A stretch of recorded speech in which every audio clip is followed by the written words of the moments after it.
আসসালামু আলাইকুম রহমতুল্লাহ। আজকের প্রসঙ্গ হলো মুসলমান কাকে বলে, মুসলমান হতে হলে কি করতে হবে, কি মানতে হবে, কি অর্জন গ্রহণ করতে হবে, কি বর্জন করতে হবে। মুসলমান শব্দের অর্থ হলো আত্মসমর্পণকারী। ইসলাম শব্দের অর্থ হলো আত্মসমর্পণ করা। আমাদেরকে বিদ্যার্থীরা শিখাইছে ইসলাম শব্দের অর্থ শান্তি। হ্যাঁ, শান্তি আসবে তখন যখন তুমি মুসলমান হবে, যখন সকল আদম সন্তান মুসলমান হবে তখন হয়তো শান্তি আসবে। পরে অনেক পরে আসবে ওটা শান্তি। ওই অপশনাল শব্দটাকে মৌলিক শব্দের নিয়ে এসে মৌলিক শব্দটাকে দাপন করে দিয়েছে বিদ্যার্থীরা, আলেম নামের জাহেলরা, ধর্ম ব্যবসায়ীগুলা। ইসলাম শব্দের অর্থ শান্তি নয়, ইসলাম শব্দের অর্থ আত্মসমর্পণ করা। আর মুসলিম শব্দের অর্থ আত্মসমর্পণকারী। মুসলমান শব্দের অর্থ যে নিজেকে এই দুইটা কিতাবের কাছে আত্মসমর্পণ করেছে। মুসলিম শব্দের অর্থ এক কথা, যে নিজেকে এই দুইটা কিতাবের কাছে আত্মসমর্পণ করেছে তাকে বলা হয় মুসলিম। দুইটা কিতাব, এটা হচ্ছে বাধ্যতামূলক, আর এটা হচ্ছে শুধু। এটা বাধ্যতামূলক না কেন? কারণ মাযহাব তো আরো 4টা আছে, যে কোনো একটা কিতাব অনুসরণ, একটা মাযহাব অনুসরণ করলে হয়ে যাবে মুসলমান। অর্থাৎ মুসলমান হওয়ার জন্য 4 মাযহাবে যে কোনো একটা মাযহাব অনুসরণ করতে হবে, মানে অর্থাৎ কিতাব। মাযহাব মানে কিতাব। মাযহাব মানে হচ্ছে সংরক্ষণ, হাদিসের সংরক্ষণ, সংকলন, সংগ্রহকারী। অর্থাৎ মুহাম্মদ ইবনে ইসমাইল বুখারী রাহমাতুল্লাহ আলাইহি ছিলেন হাদিসের সংগ্রহকারী, তাহকিককারী, ব্যাখ্যাকারী। বুঝছে? ওনাকে অনুসরণ করতেছি না তো আমরা ওনার উসুল্লাহ, আমার রাসূলকে অনুসরণ করতেছি। আমাদের উদ্দেশ্য থেকে নিয়ত থাকতে হবে এরকম। আমরা মাযহাব অনুসরণ করলে, আমি যদি বলে আমি মাযহাব মানিস আর কিছু মানি না, নাচতে কাফির হয়ে যাবে ভাই। আমরা কি মাযহাব অনুসরণ করি নাকি? আমরা মাযহাবের উসুল্লাহ, ইমাম মালিকের উসুল্লাহ, ইমাম আহমদ ইবনে হাম্বল উসুল্লাহ, ইমাম বুখারীর উসুল্লাহ, সংগ্রহকৃত হাদিসের অনুসরণে আমরা রাসূলকে অনুসরণ করি। কথা হচ্ছে এরকম ভাই। মুসলমান হতে হবে যে, মুসলমান তাকে বলা হয় যে নিজেকে 100% মিয়া এই দুইটা কিতাবের কাছে আত্মসমর্পণ করে, তাকে বলা হয় মুসলমান। এবার দেখেন আসলে কি আছে মুসলমান পাওয়া যাবে না? আজকে বর্তমান যুগে বেশিরভাগ মুসলমানের ঈমান আছে শুধুমাত্র সূরা ইখলাস আর কালিমা তাইয়্যিবার প্রথম অংশের উপর। তাওহীদের উপর ঈমান আছে, রিসালাতের উপর ঈমান নাই।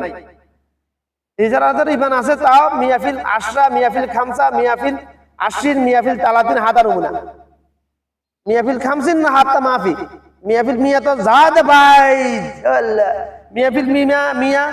অর্থাৎ রিসালাতের উপর মিয়াফিল মিয়া ঈমান কারা এনেছিল? ওমর, আবু বকর, ওমর, ওসমান, আলী, আবু হুরায়রা, সকল সাহাবীগণ রিসালাতের উপর মিয়াফিল মিয়া ঈমান এনেছে। রিসালাত মানে কি? আমার রাসূল।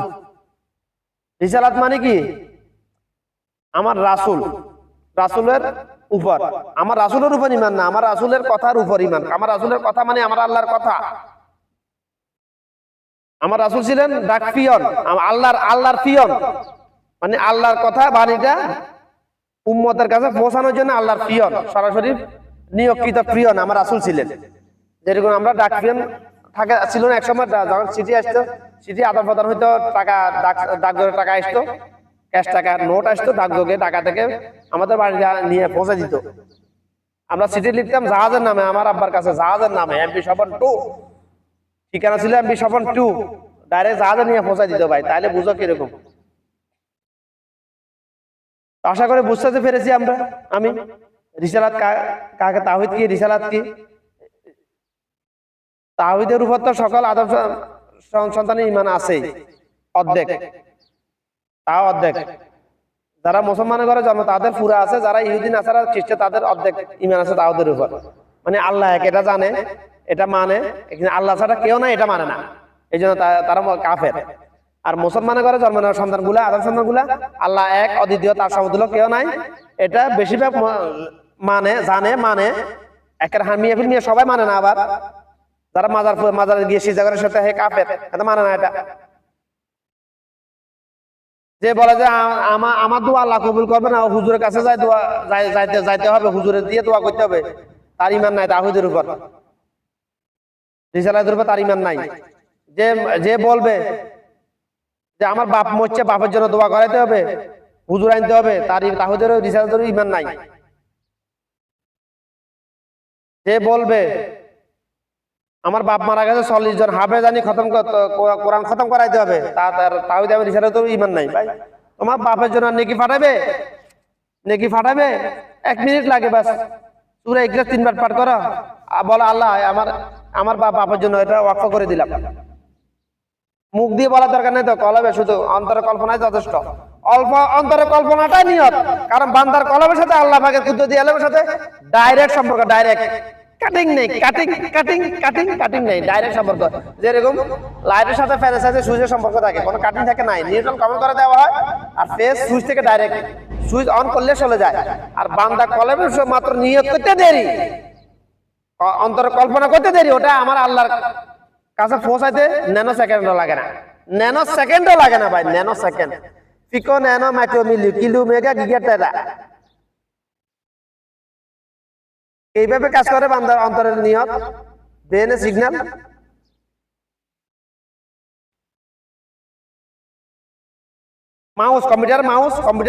মাউসে ক্লিক করার সাথে সাথে মাইক্রো সেকেন্ডের মধ্যে সিপিতে সিগন্যাল পৌঁছায়, সিপি এটা মনিটরে দেখায় তুমি কি চাইতেছো, কি দেখতে চাইতেছো, কি শুনতে চাইতেছো, কি বলতে চাইতেছো, এটা জিজ্ঞাসা করে। সে মানুষের অন্তরে কলে একটা কল্পনা করে, ওটা মাইক্রো সেকেন্ড ন্যানো সেকেন্ডের মধ্যে ব্রেনে যায় পৌঁছায়, সিগন্যাল পৌঁছায় ন্যানো সেকেন্ডের মধ্যে। কম্পিউটারের স্পিড মাইক্রো সেকেন্ড, আর মানুষের স্পিড ন্যানো সেকেন্ড। মানুষের উপর রিসার্চ করে কম্পিউটার বানানো হয়েছে ভাই, মানুষের উপর রিসার্চ করে গাড়ির ইঞ্জিন বানানো হয়েছে ভাই। কত সাদৃশ্য আছে মানুষের, বলতেছি তো ওগুলা সময় সময় বলতেছি। আজকে বলা উদ্দেশ্য যেটা মূল, যেটা ওটা বলছি, মানে মুসলমান হওয়ার জন্য কি করতে হবে, এই দুইটা, ওটা বলছি উদ্দেশ্য ওটাই আমার। মুসলমান হওয়ার জন্য এই দুইটা কিতাবের উপর মিয়াফিল মিয়া ঈমান আনতে হবে, তাওহীদ এবং রিসালাতের উপর মিয়াফিল মিয়া ঈমান আনতে হবে। যেমন যাবতীয় হারামকে সেরকম হারাম মনে করতে হবে, যেরকম হারাম মনে করতে হবে পৃথিবীর সকল মুসলমান ঘরে জন্ম নেওয়া আদম সন্তানগুলো শুকর এবং কুকুরের গোশতকে, তাহলে তুমি মুসলমান দাবি করতে পারবে। দাবি মুখ দিয়ে বলা যায় তুমি মুসলমান হয়ে গেছো, তাহলে যদি তুমি পৃথিবীর যাবতীয় হারামকে ওই তদরূপ হারাম মনে করতে পারো, যেরকম হারাম মনে করতে পৃথিবীর সকল মুসলমান ঘরে জন্ম নেওয়া আদম সন্তানগুলো শুকর এবং কুকুরের গোশতকে, এক কথায় শেষ, বাস। আর কিছু বলার দরকার নাই, সারাংশ বলে দিলাম মুসলমান হওয়া, মুসলমানের। আল্লাহ আমাকে এভাবে বলার হিকমত দিয়েছে ভাই। আমার কেউ এরকম হাত কেন নাড়া করে বা আমি কি নাটক করতেছি এখানে, বুঝানোর জন্য বলতেছি, হাত নাড়া দিছি, যে একটা জিনিস আকার আকৃতি বোঝানোর জন্য এরকম হাত দেখানো লাগে, এরকম এরকম এরকম এরকম। যে একটা গাড়ি সামনে দিকে আসছে, তাকে ইশারা থাম। তারা বধির বোবা, তাদের জন্য ইশারা করতেছি আমি, তারা আমার কথাগুলো বুঝতে পারবে, কিন্তু প্রত্যেকটা কথা। যারা কানে শুনে শুধু তারা, যারা কানে শুনে না বোবা, তারা আমার প্রত্যেকটা কথা বুঝতে পারবে। তো ফেরকাবাজি ফেতনাবাজি করবেন আমাকে নিয়ে, ফেরকাবাজি ফেতনাবাজি যারা করবে, তারা যারা সন্তান হওয়ার সম্ভাবনা হয়ে যাবে হাদিসের ব্যাখ্যা অনুযায়ী, তারা মুনাফিক নাস্তিক, বেশিরভাগ ধর্ম ব্যবসায়ী গুলা। কারণ আমার কথা বলার উদ্দেশ্য হচ্ছে ধর্ম ব্যবসা নির্মূল করা বাংলাদেশ থেকে, ধর্ম ব্যবসা মূল থেকে ঝাড় থেকে उखाड़ने के लिए मैं बात कर रहा है भाई।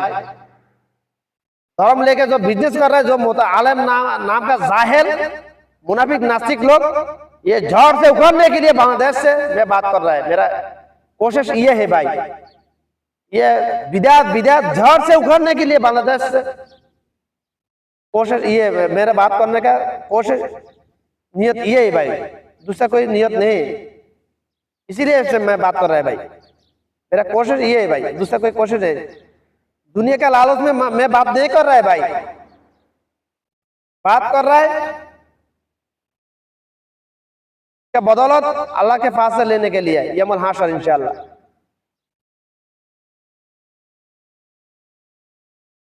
अना मा साइकला मिशन खातिर दुनिया, अना साइकला मिशन खातिर आखिरा मिशन मकबरा मिशन यौमुल हाशर।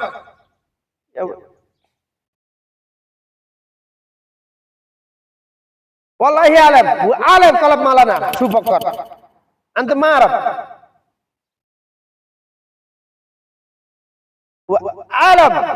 عالم غايب